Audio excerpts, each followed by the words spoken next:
TV 999 news కి స్వాగతం.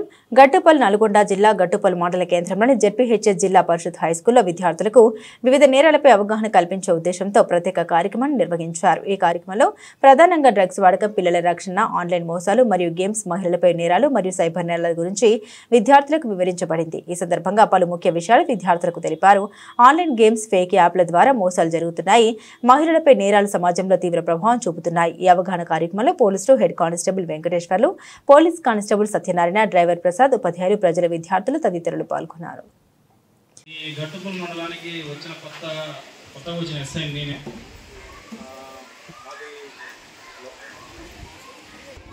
మంచిగా వినండి నేను చెప్పేది. నా పేరు సంజీవ్ రెడ్డి అమ్మ. నేను మీకు వచ్చిన మీ మండలానికి వచ్చిన కొత్త ఎస్ఐ నేనే. చూడండమ్మా, నేను చదువుకున్నది కూడా మొత్తం గవర్నమెంట్ కాలేజెస్లోనే. నాది డిగ్రీ వచ్చేసి నేను ఇంటర్మీడియట్ తర్వాత డిగ్రీ నిజాం కాలేజ్లో చదివానమ్మా.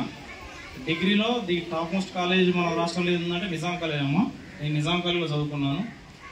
దాని తర్వాత నేను పోస్ట్ గ్రాడ్యుయేషన్, మన డిగ్రీ తర్వాత ఇంకా ఉన్నతమైన చదువులు ఏదైనా ఉన్నాయంటే లైక్ పీజీ అంటారు దాన్ని. ఆ పీజీ కోర్స్ సంబంధించి నేను ఎంసీఏ చేసిన, ఎంబీఏ కూడా చేసిన. అది కూడా ఉస్మానియా యూనివర్సిటీ, అంటే గవర్నమెంట్ యూనివర్సిటీలలో top most university Telangana Osmania university అమ్మ. ఇదంతా ఎందుకు చెప్తున్నా అంటే అలా చదువుకోబట్టికి ఇలా నేను గవర్నమెంట్ ఉద్యోగంలో ఉన్నా.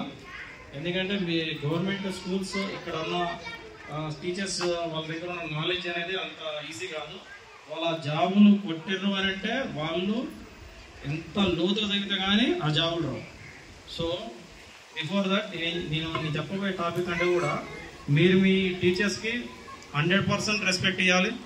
వాళ్ళకు తిట్టినా ఇంకేమన్నా పొరపాటు చేసుకున్నా కూడా మా అమ్మ నాయన కదా, మా అమ్మ నాయన కొడితే తిడితే నేను పడనా అని చెప్పేసి అనుకోవాలి. అంతేగాని ఎదురు తిరగొద్దు.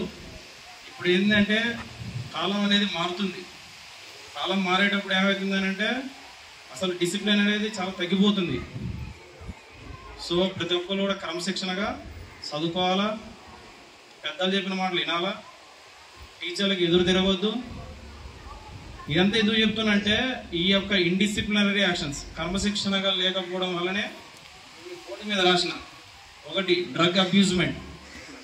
డ్రగ్ అబ్యూజ్మెంట్ అంటే ఏంటంటమ్మా, ఈ మధ్య మీరు చూస్తారు మత్తు పదార్థాలు అని చెప్పేసి సిగరెట్లు కావచ్చు, డ్రగ్స్ అంటే గాంజా కావచ్చు, ఇంకా వేరే ఇతరత్ర మీకు తెలవకుండానే షాపులలో అమ్ముతుంటారు. అవి తీయకుండానే చెప్పేసి తింటుంటారు. తెలియకుండానే దానికి మీరు బానిసలు అవుతుంటారు. అది లేకపోతే మీరు ఇంట్లో ఇంకా నాకు అదే కావాలి అని చెప్పేసి అంటుంటారు. అమ్మ నాయన ఏంటంటే మీరు దానికి కూసం ఆలోచించడం.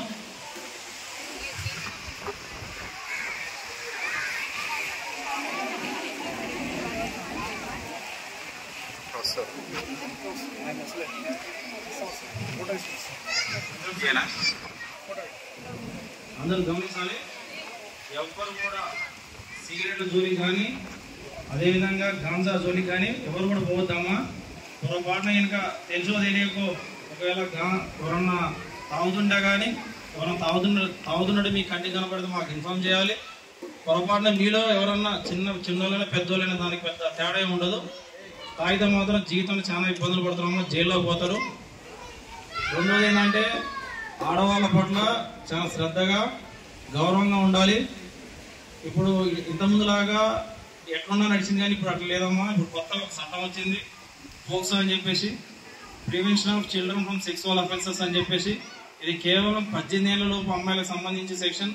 అంటే గతంలో లేదా సార్ అంటే ఉంది, కానీ ఈ మధ్య ఆడవాళ్ళ పట్ల ఎస్పెషల్లీ 18 ఏళ్ల లోపు అమ్మాయిల మీద, 7 ఏళ్ల బాలిక నుంచి 18 ఏళ్ల లోపు ఉన్న అమ్మాయిల మీద అఘాయిత్యాలు ఎక్కువైతుండడం వల్ల ఇలాంటి సమాజంలో ఇలా తప్పులు చేసే వ్యక్తులకి తొందరగా శిక్ష పడాలని చెప్పేసి స్పెషల్ యాక్ట్స్ తీసుకొచ్చారు. అందులోని ఈ పోక్సో యాక్ట్ అంటామా.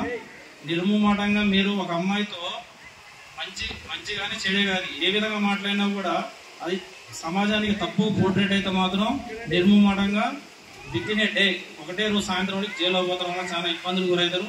సో ఆడవాళ్ళ పట్ల ఉండాలి. ఇది నేను చెప్పే చాలా సిల్లిగా ఉండొచ్చు, కానీ దీని యొక్క ఇంపాక్ట్ అనేది చాలా దూరంగా ఉండదమ్మా. రెండవది మొబైల్ ఫోన్స్. ఈ మధ్య సైబర్ ఫ్రాడ్స్ అని అంటున్నాం కదా. ఇట్లా మన నాయన ఫోన్లో 1000 రూపాయలు పోయినాయి, 2000 పోయినాయి. మీరు ఇప్పుడు ఇప్పుడు ఏంటంటే ఎవరైనా కూడా ఎండాకాలం వచ్చిందంటే లేదా ఇప్పుడు ఈవినింగ్ ఇప్పుడు మీరు ఇంట్లో పోగానే మీ నాన్నగారు ఫోన్ తీసుకొని డాడీ గేమ్ ఆడుకుంటా అని చెప్పేసి అంటుంటారు. జస్ట్ మీకు గేమ్ ఆడుకోవడం వరకే తెలుసులే కానీ ప్లే స్టోర్ నుంచి ఆ గేమ్ ఇన్స్టాల్ చేసేటప్పుడు అది ఏ యాప్స్కి లింక్ అయి ఉండదో మీకు తెలియదు. జస్ట్ మీకు ఇన్స్టాల్ చేస్తుంటారు, ఆడుతూ ఉంటారు అనమాట. తెలియకుండానే ఏదో ఒక ఒకే అని ఒక ఆప్షన్ వస్తుంటే దాన్ని నొక్కుతారు, దానివల్ల తెలియకుండా డబ్బులు పోతాయి అనమాట. సో తెలియని యాప్స్ని మీరు అసలు ఫోన్సే వాడకూడదు. ఫోన్స్ వాడినా కూడా ఒక మంచి పనికి వాడాలి, అంతేగాని గేమ్స్ ఆన్లైన్ గేమ్స్కి అలవాటు పడొద్దామా. ఎందుకంటే ఆన్లైన్ గేమ్స్కి అలవాటు పబ్జీ గేమ్ విన్నారు కదా అందరూ, ఎంతమంది పబ్జీ గేమ్ బ్యాన్ అయిన తర్వాత ఎంతమంది ఇబ్బంది పడరు. సో ఎవరు కూడా ఆన్లైన్ గేమ్స్కి అడిక్ట్ కావద్దు. సెల్లులలో వచ్చే మెసేజెస్ని క్లిక్ చేయొద్దు. ఎవరైనా తెలియని వ్యక్తులు ఫోన్ చేసినా కూడా మీకు తెలియదు, అవతల వ్యక్తి ఎవరో మీకు తెలియనప్పుడు వాడితో ఎక్కువసేపు మీరు మాట్లాడకూడదు. ఇంకా ముందే కట్ చేసి పడేయాల. అర్థమైందా? ఇంకేం రాసాము నేను సైబర్ ఫ్రాడ్స్, డ్రగ్ అబ్యూస్మెంట్ మెయిన్ అమ్మ. ఇప్పుడు ఎవరైనా ఇప్పుడు ఈ మండలం పరిధిలో ఉన్న 5 ఊర్లు కానీ ఎన్నైనా ఎంతమంది ఉన్నా కూడా ఎవరైనా నాకు గంజాయి అవుతున్నట్టు ఇన్ఫర్మేషన్ వచ్చినా లేదా నా కంటికి ఎవరైనా కండపడ్డా నిర్మోమాటంగా వాళ్ళని సాయంత్రానికి జైల్లో పెడతామా. రెండవది ఇంకొక ముఖ్యమైన విషయం ఏంటంటే మీకు చెప్పకూడదు కానీ మీ ఇళ్ళల్లో కానీ ఇంటి పక్కన కానీ ఊళ్ళల్లో ఎక్కడ ఎవరో ఏదో అంటుంటారు కదా. ఈ మండలం కాదు, ఈ నియోజకవర్గంలో మునుగోడు నియోజకవర్గంలో బెల్ట్ షాప్స్కి తావులేదమ్మా. బెల్ట్ షాప్స్ అంటే ఇప్పుడు వైన్ షాప్ నుంచి మందు తీసుకొచ్చి మన ఊళ్ళల్లో చిన్న చిన్న ఇళ్లలో మందు పెట్టుకొని ఇంటి పక్కన అమ్ముకుంటూ ఉంటారు అనమాట. పొరపాటున నేను ఎప్పుడైనా ఎదురుపడ్డా కూడా సార్ మా ఇంటి పక్కన గల్లీలో పలానా మా ఇట్లా ఇంత సీసా తీసుకొని పోతుంది సార్ నాకు అని ఎప్పుడైనా కనపడ్డప్పుడు నాకు చెప్పండి. మీరు కూడా సార్ ఇట్లా చెప్పినా చెప్పండి. ఎస్ఐ సారు పొరపాటున బెల్ట్ షాప్లలో మందు కొనుక్కొని తాగితే మాత్రం సార్ కంట్లో పెడితే మాత్రం ఎమ్మడే కేసు కడతారని చెప్పండి. డిసిప్లిన్గా ఈ మండలంలో సరే ఎంతమంది వచ్చి ఇక్కడ వస్తుంటారు, రేపు నా తర్వాత ఇంకొకరు కూడా వస్తారు. కానీ నా పాలసీ ఏంటంటమ్మా, నేను చేసిన ఒక్కరోజైనా కూడా నా కంటికి అది తప్పు అనిపిస్తే మాత్రం నిర్మూమాటంగా తప్పు నిరూపిస్తా. కంపల్సరీ దానికి తగిన చర్యలు మాత్రం 100% తీసుకుంటా. ముఖ్యంగా పిల్లలు మీరు బాగుంటేనే ఫర్దర్ ఫ్యూచర్ బాగుంటుంది. ఇన్ఫాక్ట్ చెప్పాలంటే నాకు 5 జాబులు వచ్చినాయమ్మా. ఫస్ట్ నేను సెంట్రల్ ఎస్ఐ, దాని తర్వాత రైల్వే డిపార్ట్మెంట్ 2 జాబులు, దాని తర్వాత మన పోలీస్ డిపార్ట్మెంట్లో 2 జాబులు, మొత్తం 5 జాబులు వచ్చినాయి. కేవలం మీరు నమ్మినా నమ్మకపోయినా గవర్నమెంట్ చదివినా నమ్ముకున్నా గవర్నమెంట్ ఉద్యోగం వచ్చింది. మీరు కూడా మీ టీచర్స్ని ఎంత బాగా ఓపికతో వాళ్ళకి ఎంత బాగా ప్రేమగా దగ్గర ఎంత మంచిగా అడిగితే వాళ్ళ కాడ ఉన్న నాలెడ్జ్ ఎవరి దగ్గర ఉన్నారు. Even private teacher cannot tell the answer, but these people definitely will clarify your doubts అనమాట. అర్థమైందా? గవర్నమెంట్ ఉద్యోగం రావాలంటే అంత లోతుగా చదివితేనే వస్తుంది. సో థ్యాంక్ యూ అండి. Thank you all. Thank you for giving this opportunity. Especially thank you.